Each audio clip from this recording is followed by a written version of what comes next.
Welcome to Open for Business, the Gallatin Valley's only local business and consumer talk show featuring Tom Egelhoff, the Man Entrepreneur magazine radio called the leading authority in the United States for doing business in small town. Here he is, speaker, author, small business consultant, and Mrs. Egelhoff's favorite son, Tom Egelhoff. All right, welcome everyone. Open for Business. We air every Saturday live from 11 a.m. to 2 p.m. Mountain Time on AM 1450 KMMS in Bozeman, 1340 KPRK in Livingston, Montana. If you'd like to be a part of the big broadcast, go to kmmsam.com and click Listen Live. The call-in number during the show, 406-522-TALK, 406-522-8255. I'm here, you're here. Let's get the show on the road. All right, welcome back. 34 degrees outside, Saturday, March 19th. It's 25 minutes before the top of the hour.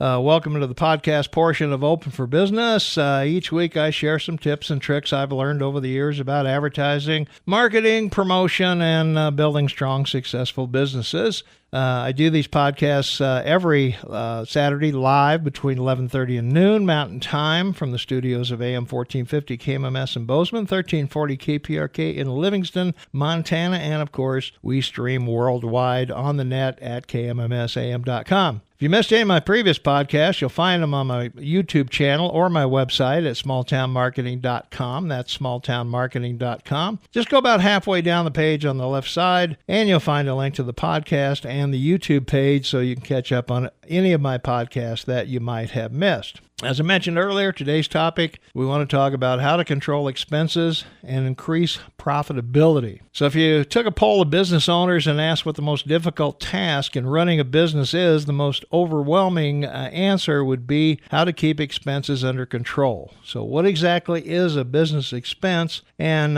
what's a business investment? So in previous podcasts, I pointed out that advertising or marketing that works produces paying customers and brings in more than it costs. It's not an expense, it's an investment. Money is spent, but the profit may not be realized until later. Now, I can tell you how many businesses I've worked with that put business cards under office expense. Business cards, letterhead, and envelopes actually belong under advertising expense. It's still an expense, but it works toward an increase in sales. Staples and paper clips rarely increase the bottom line. So there are 3 ways to increase the profitability of your business.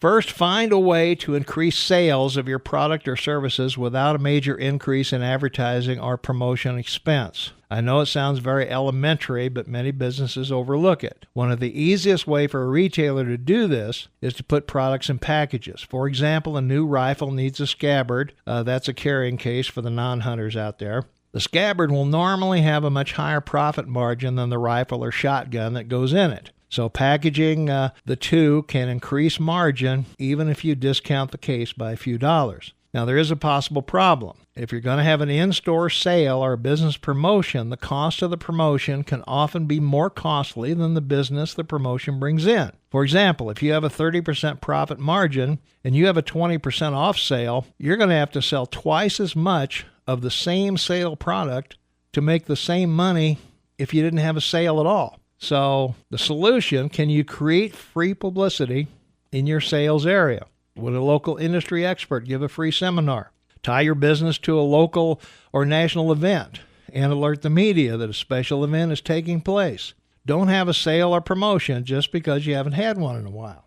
You can also raise your prices. If something costs $10 or $1, let's say, and you raise it to $1.10, the entire 10 cents should go to the bottom line. Costs shouldn't have changed unless the supplier raised their price to you. If so, then a price increase must be put in place. Gaining 10 cents from a few is better than losing 10 cents from many. So the problem with that is raising your prices, loss of customers due to price increase. Now, defection of customers, if the competition keeps the same price or lowers it, it would be possible. However, only about 3% of the population are truly price shoppers. They're buying benefits. They're not buying things. So find ways to position your product or service away from your competitor and create greater value in the product. If it's the same brand name as a competitor, make the addition of your company to the sales mix more valuable to the customer. Domino's Pizza was the first national company to offer 30-minute delivery. Doing business with them for the same product was faster and more convenient. Now, you can decrease your expenses. Any reduction of expenses will always go directly to the bottom line, but where to cut? Well, one possible problem, common cost cutters are reducing personnel and are reducing inventory. By doing either or both can cost you. Cut personnel and you reduce personal service to customers. Cut inventory and you become known as the store that has to order everything. So the solutions start at the top. Things like expensive offices, overstuffed chairs, excessive bonuses send the wrong message to employees that excessive spending is okay except on them. Encourage employees to submit cost-cutting ideas regularly and reward them with recognition even if the idea is unusable. Walmart's a perfect example. Small-town businesses hate them, but one of their strengths is they encourage employee involvement in the company. The greeter at the front door was a Walmart suggestion. Walmart's headquarters are in Bentonville, Arkansas, compared to the rent JCPenney and Sears pay in Chicago and Dallas. In addition, the current Walmart CEO started as a summer worker on their loading dock while getting his MBA in college. There are two kinds of expenses we've got to control. So if you haven't already guessed, there are fixed expenses and variable expenses, and you'll find both of these in any first-year accounting book. Fixed expenses obviously don't change. They're fixed for a specified period of time. Some examples might be rent or lease expenses, vehicle payments, insurance, things like that. When I was working with the video companies in San Diego, we would not place a store in a shopping center without a minimum of 2 months free rent. Rent can be reduced if you're a high-traffic draw to an area. We were a high draw as a video store, so we were able to negotiate 2 months of free rent almost everywhere we went. So people came to our stores every few days. The point here is that certain fixed expenses are often negotiable. Leases are negotiable for length of lease, buyout at the end, and other terms and conditions that can reduce expenses. Insurance can be reduced by adhering to safety directives, signage, security practices, and the amounts and types of coverage that you get. Employers were often given a tax break for hiring me because I'm a Vietnam vet. Variable expenses don't change and can be all over the place from month to month. So variable expenses usually go up or down with sales. More sales means more inventory, more purchases, supplies, deliveries, gas, etc. This is where most of the problem begin. With fixed expenses, you know what they are each month. Variable expenses can suddenly put you in the poorhouse in as little as 1 month. Large payments that seemed doable when the order was placed may suddenly create a drain on resources. So here's a tip. If your company has a history of expenses over the past 3 years, list all the variable expenses from those balance sheets. Compute the highest amount paid and the average amount paid for each period and keep it handy. When the bill for that varied expense comes across your desk, compare it with a high or low for the corresponding time period. If the amount is out of line, do more investigating. Now, warning, don't rely on this method instead of an accountant. You should be receiving monthly statements to help control spending and monitor your profits. Now, let's talk about expense planning. Let's assume you're an employee and you just got paid. So on the way home, you go to the grocery store, pick up a couple movies at the video rental or the kiosk, get gas, take your spouse out to dinner, and the next day you sit down to pay the bills and realize you spent too much at the grocery store because of impulse buying. You had stuff on tape at home you could watch, and dinner ended up being more than you planned on. So as a result, you must put some bills on hold or send partial payments.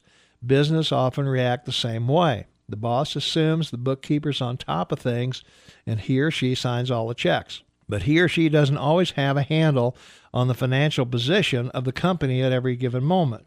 So my hometown, Bozeman, Montana, has been an embezzler's paradise for the past few years. We've had at least 6 people charged and arrested due to embezzlement from their companies, some amounts as high as $250,000. So how many more are out there? Part of the problem is that Montana is in the lower scale in per capita income in the United States.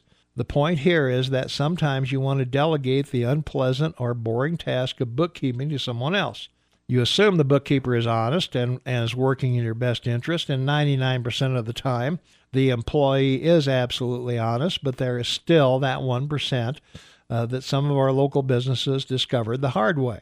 So cutting expenses means keeping on top of what's happening in your company. We had a company here in Bozeman that could have been saved at one point with as little as $50,000 had the situation been discovered in time. As time went on, the situation was not corrected, and when an accountant was finally brought in, the problem diagnosed, and the amount needed to save the company had grown to $150,000, too much for the owners to handle, and they went out of business. This business closure could have been prevented with a closer look at the condition of the company practices by a qualified professional. Now, my rule of thumb, the smaller the company, the more you need an accountant or at least a qualified bookkeeper. If you've ever had a fish tank, you know that the smaller the tank, the fewer mistakes you can make. A minor mistake in a small tank means dead fish. A minor mistake in a large tank means sick fish. So while your business is in the small tank stage, work with an accountant and find ways to cut expenses and reduce profits. Renegotiate leases, insurance, and rent if possible. Stay abreast of changing tax laws and tax benefits your business may qualify for. This is where a good CPA really earns their keep. Now stay on top of variable expenses. Remember, you can't control what you can't see. So if a qualified professional, take a closer look at your business on a regular basis. And that's the podcast. So if you missed any of my previous podcasts, you'll find them on my YouTube channel or my website at smalltownmarketing.com. That's smalltownmarketing.com. Go about halfway down the page on the left side, and you'll find a link to the podcast page so you can catch up on any of my podcasts that you might have missed. So tune in each Saturday, and we'll build successful businesses together. And that's the podcast for this week.